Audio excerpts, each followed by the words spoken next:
What's going on, guys? Metal Music Junkie here, aka John Browning.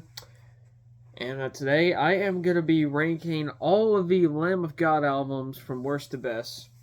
Love Lamb of God, probably one of my favorite bands of the 2000s, and arguably one of the best live bands I've ever seen. I've seen them twice. If you saw my concert review on the Ashes of the Leviathan tour, you would know how much I praised them live. So I'll be ranking all their albums from worst to best, and in my opinion, I don't think they really got a bad album. So I think all of them are good. Some are definitely better than others. So, and I will be including the Burn the Priest album, which is where we're going to start there at the bottom at number 10. Burn the Priest, their self-titled album. I like it. I mean, it's not one of my favorites. I mean, I really like Bloodletting, and it's definitely interesting on where they came from and how they started as a band. Like when they started as Burn the Priest, and it's definitely way heavier than what they would become. Like it's more influenced by death metal and grindcore and hardcore than the more groove metal oriented stuff that we would see later.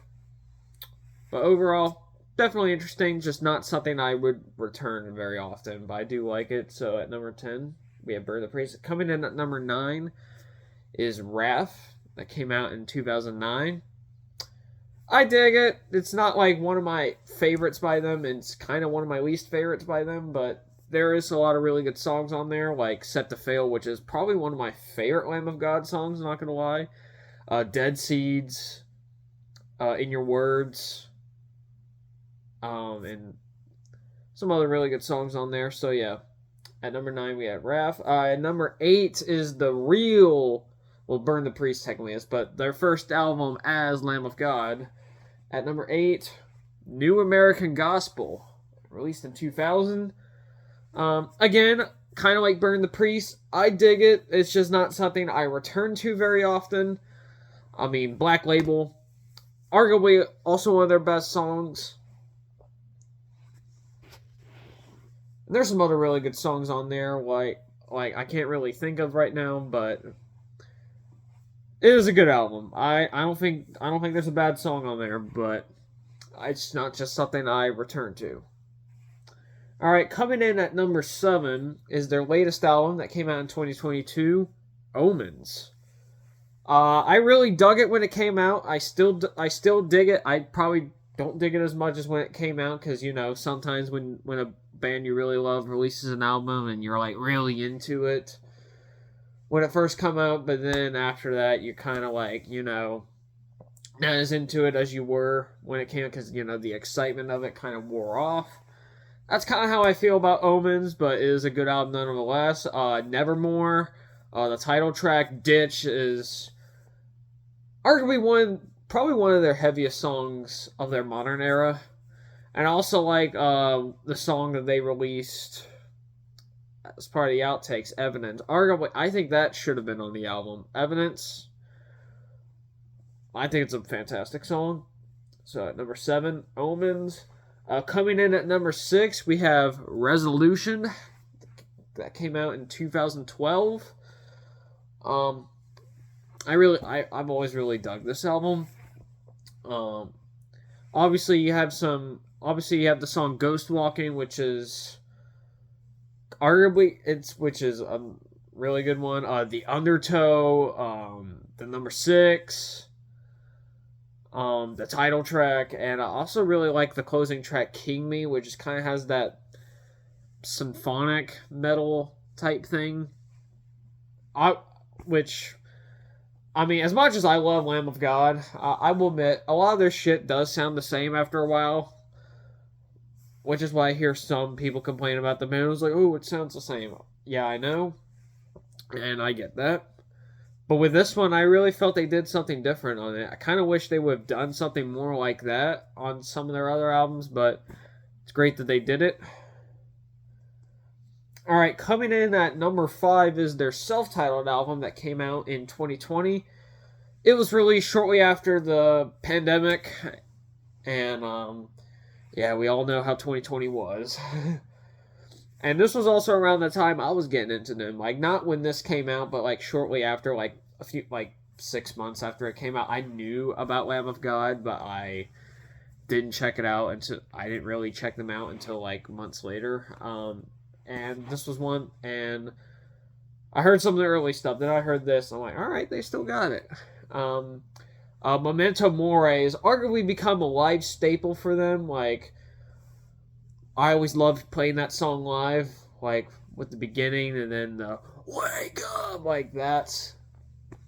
First time I saw them live on this tour with Megadeth, on that tour with Megadeth, Trivium, and Hatebreed.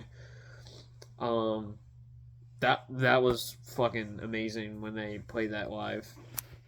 You also got some other really good songs on there, like Gears, New Colossal Hate, Resurrection Man, and you also have a couple guest features on there, like the song.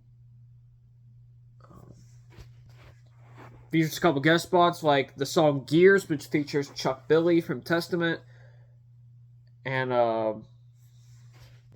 in Checkmate, that features Jamie Justa from Hatebreed. Well, just mentioned Hatebreed. So yeah, overall, really good album. Alright, coming in at number 4 is Sturm und Drang, released in 2015. This album is based off a pretty dark time for the band. Randy Bly, he ended up in prison for a little bit for an incident that happened at one of his shows in 2010, which I'm not going to get into. You can look it up for yourself, but he got wrongfully charged with manslaughter, and he ended up getting off on it. Good for him.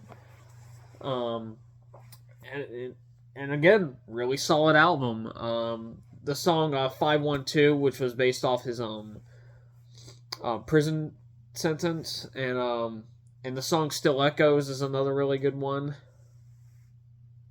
which features the song Still Echoes, and then you also again have a couple guest features, like the song Embers, which features Chino Moreno from Deftones.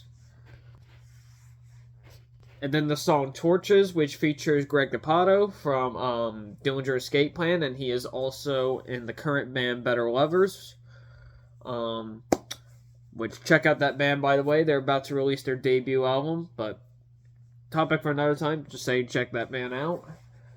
So yeah, overall, another really solid album. Alright, coming in at number 3, we got As the Palaces Burn, released in 2003. To me, this was when Lamb of God really started to come more into their own. Another bunch of great songs on there, like Ruin, 11th Hour, the title track. Vigil, I love Vigil. It's probably one of their best songs, period. So yeah, overall, great album. Alright, coming in at number 2, we got their 2006 album, Sacrament. So yeah, great album. It has probably probably their best opening track in my opinion. Walk with Me in Hell. Again, We Rise is another good one. Redneck, I don't really need to hear that song again. I mean, if I can go the rest of my life without hearing that song, I'd be happy, but it is a great song nonetheless. Pathetic is probably one of my favorites on here. Foot to the Throat, Descending, Black and the Cursed Sun, More Time to Kill, Beating on Death's Door. This is a really solid album. So yeah, we got Sacrament. And finally, for number 1, I knew this had to be number 1 when I was making this list together. Just saw them perform this album in its entirety. Arguably one of the best metal albums of the 2000s. At number 1, we got Ashes of the Wake. What can I say about this album? This is a perfect album. Not a bad song on here. I mean, you got Laid to Rest, Hourglass, Now You've Got Something to Die For, The Faded Line, Ormanta, Blood of the Scribe, One Gun, Break You, What I've Become, Ashes of the Wake, Remorses for the Dead. Like, every song on here is perfect. Like, I mean, I don't really say that for a lot of albums, but this I would say is a perfect album. So yeah, coming in at number 1 is Ashes of the Wake. Alright, that is it for this video. Tomorrow I am going to be doing my top 10 Lamb of God songs. Please like, comment, subscribe, treat others the way you want to be treated, don't gatekeep, and rock on.